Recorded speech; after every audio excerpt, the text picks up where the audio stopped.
ជំរាបសួរលោកគ្រូខ្ញុំឈ្មោះលីហួរមកពីក្រុម AU3 ថ្ងៃហ្នឹងខ្ញុំមកបកស្រាយបច្ចេក final ជូនលោកគ្រូដោយមាន customer នៅក្នុង customer មាន category list product list product by category list customer register reset password login logout add to cart check out និង tracking order ដល់នៅក្នុង admin យើងមាន user មាន root login logout category root product root check out management និង report ឥឡូវដំបូងយើងត្រូវធ្វើការ register សិននេះខ្ញុំដាក់ឈ្មោះថាឈ្មោះខ្ញុំលីហួរ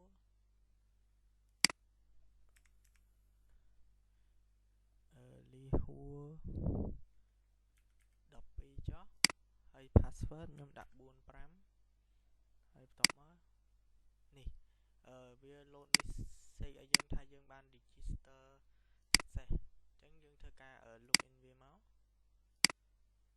លីហួរ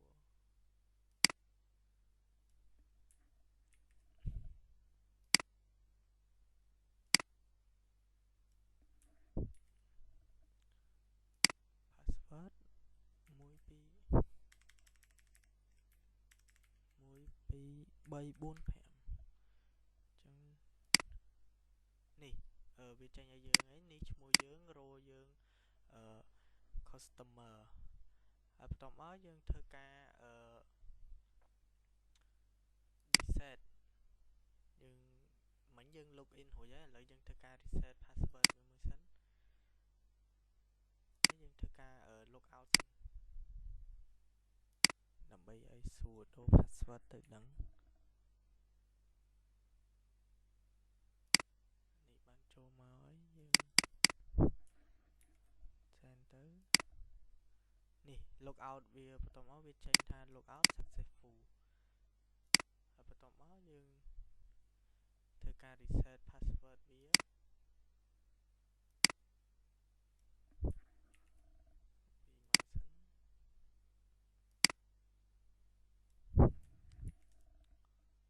ដោយ password អានេះជា new password អញ្ចឹងខ្ញុំដាក់1 3 ដងនេះវានឹង load password យើងបាន update រួចហើយអញ្ចឹងយើងធ្វើទៅ login វិញ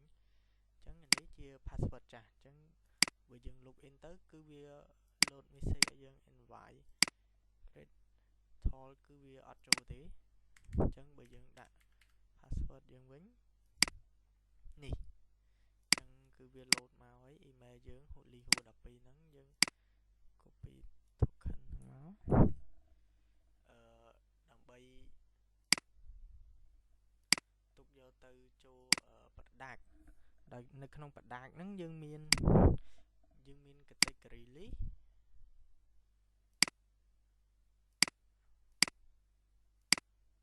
category list ហ្នឹងគឺវាមាន7 ID មាន phone មាន home chicken មាន electro មាន sport មានអីដល់ពេលget product list យើងមាន20 ID នៅក្នុងនេះយើងមាន Apple Watch មាន Samsung MacBook អីជាដើមហើយនេះបន្ទាប់មក get product by category list អញ្ចឹងយើងចង់ឆែកមើលនេះ category ដែលមាន ID លេខ1នេះគឺវាមានបតាក Samsung iPhone 15 S24 ហ្នឹងបន្ទាប់មកយើងធ្វើការ add to cart អញ្ចឹង add to cart យើងទិញ ID លេខ1ហើយចំនួន3បន្ទាប់មកយើងធ្វើការ token ខ្ញុំ copy token មកសិនដោយសារយើងដូរ password អញ្ចឹងយើងធ្វើការដាក់ token ថ្មីនេះវាបាន load រួចហើយ add to cart already ហើយអញ្ចឹងបន្ទាប់មកយើងទៅ check out សុំដាក់ token ដែរបន្ទាប់មក check out នេះគឺវា load check out out OK ដោយ order ID 5យើងទិញចំនួន5មិញហើយបន្ទាប់មកយើងទៅ tracking order ខ្ញុំដាក់អានេះដែរបន្ទាប់មកយើងធ្វើការចុច send មកនេះគឺវា load មកហើយ ID យើង5ហើយ link នេះអានេះជាតម្លៃហើយបន្ទាប់មកយើងចូលដល់ cancel card អញ្ចឹងយើងធ្វើការទៅ add to cart វិញដោយយើងសាកបញ្ចូលលេខ4ចំនួន2ដែរហើយបន្ទាប់មកបដាក់ not found ដាក់លេខ5នេះវា add to cart មាន add to cart របស់យើងអញ្ចឹងយើងធ្វើការ cancel វាគឺយើងដាក់នៅខាងក្រោយនេះលេខ5ជាលេខ ID របស់យើងហើយបន្ទាប់មក token has price យើង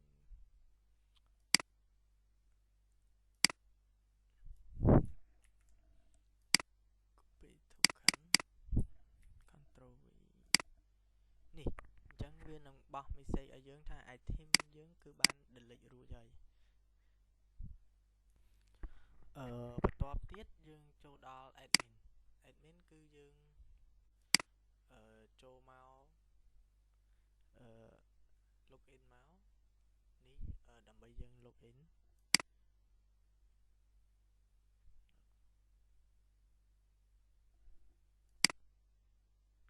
ខ password admin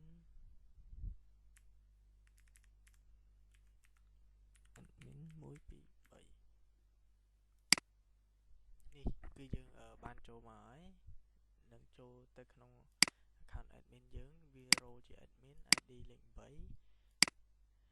បន្ទាប់មកយើង copy token វាមកដើម្បីយើង log out វិញ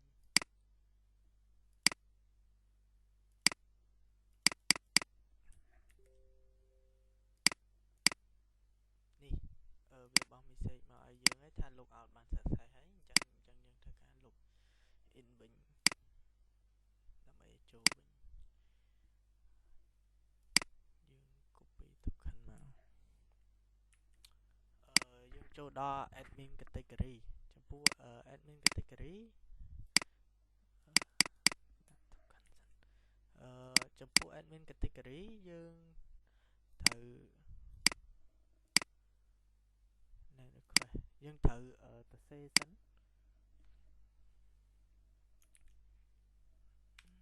យើងចង់add name ស្មើ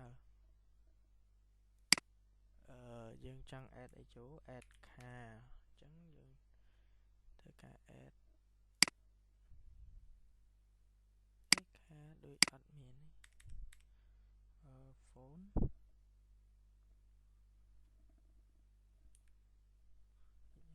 echo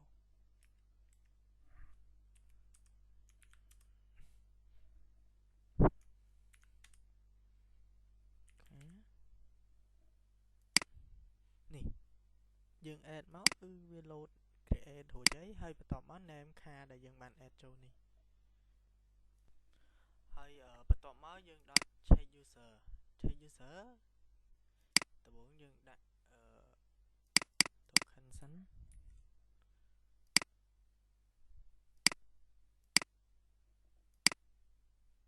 នេះវា load មកហើយ user customer ដែលយើងដែលធ្លាប់ register វាមានឈ្មោះលីហួរនេះហើយបន្ទាប់មកយើងចង់កែនៅedit នេះ edit user លេខម៉ានឧទាហរណ៍លេខ12ចុះខ្ញុំធ្វើការដាក់នេះវាសិនដាក់ token វាចូលសិនចង់កែនៅ user លេខ12អញ្ចឹងយើងធ្វើការដាក់លេខ12នៅនេះសិនហើយយើងដាក់ name ថ្មីឲ្យមក new name new ហុងនេះយើងថា ចាធ្វើការ send មកអញ្ចឹងលេខ ID 12ហ្នឹងយើងបានupdate រួចហើយអញ្ចឹងយើងធ្វើការ check មើលម្ដងទៀតនេះ new home វា load ឲ្យយើងបន្ទាប់មកយើងដល់delete user នៅក្នុង delete user ហ្នឹងគឺឥឡូវខ្ញុំចង់ខ្ញុំធ្វើការដាក់ token វាសិនហើយបន្ទាប់មកយើង delete លេខ12មិញដែរនេះគឺ message load បានថា delete អញ្ចឹងយើងបានធ្វើការ check user ម្ដងទៀតអញ្ចឹងមានន័យថាបាត់លេខ12អីគឺវា10 11 13ហ្មងអញ្ចឹងយើងបាន delete រួចហើយបន្ទាប់មកយើងចូលមកដល់edit product យើងចូលដល់ add product ហ្នឹងគឺអានេះគឺជា name តម្លៃហើយ ID ដែលយើងចង់ add វាអញ្ចឹងយើងធ្វើការ add មកនេះគឺវាបាន create រួចហើយ message create វាបានបង្កើតរួចហើយ ID លេខ31និង32នេះដោយអានេះនៅក្នុង category លេខ2ហើយលេខ4អញ្ចឹងយើងអាចមើលនៅproduct list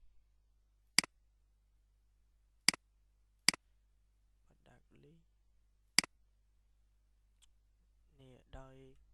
category លេខ4គឺយើងបាន add ចូលហើយលេខ2នេះក៏មានដែរលេខ2នេះ AirPods Pro មិញនេះ ID 31នេះយើងបាន add រួចហើយបន្ទាប់មកយើងចង់ edit អញ្ចឹងដាក់ text cancel control ហើយយើងចង់edit product លេខប៉ុន្មានអញ្ចឹងមិញលេខ31លេខ31មិនចុះយើងចង់កែតម្លៃដាក់100វិញអញ្ចឹងយើងនេះអញ្ចឹងវាថា ID 31បាន upload អញ្ចឹងបន្ទាប់មកយើងទៅមើល product list វិញ ID 31បាន upload នេះតម្លៃ100ហើយ15នៅ stock 15វិញហើយបន្ទាប់មកយើងចង់delete product យើងចង់ដាក់ token សិនយើងចង់ delete product គឺយើងគ្រាន់តែវាយ product លេខប៉ុន្មានមកបន្ទាប់មកយើងធ្វើការ send អញ្ចឹងវាបោះ message ឲ្យយើងថាបាន delete រួចរាល់អញ្ចឹងយើងទៅមើល product list វិញយើងធ្វើការ send ម្ដងទៀតអញ្ចឹងវាបាត់លេខ31បាត់ហើយមុនហ្នឹងអត់មានលេខ31ទៀតទេបន្ទាប់មកយើងដល់ check out order check out order យើងត្រូវការដូរ token វាសិន send នេះគឺជា order ដែលបាន order គឺមាននេះ pending set pending ID លេខ5លេខ4 user មាន user 14 user 12 user 7 និង user 5បន្ទាប់មក order detail ធ្វើការ pass token នេះវានឹង load មកហើយអញ្ចឹងដោយអានេះតម្លៃ product ID ចំនួនអានេះដែល order វាមាន ID លេខ1ពង pending user 5វីដេអូរបស់ខ្ញុំមានតែប៉ុណ្្នឹងទេលោកគ្រូអរគុណ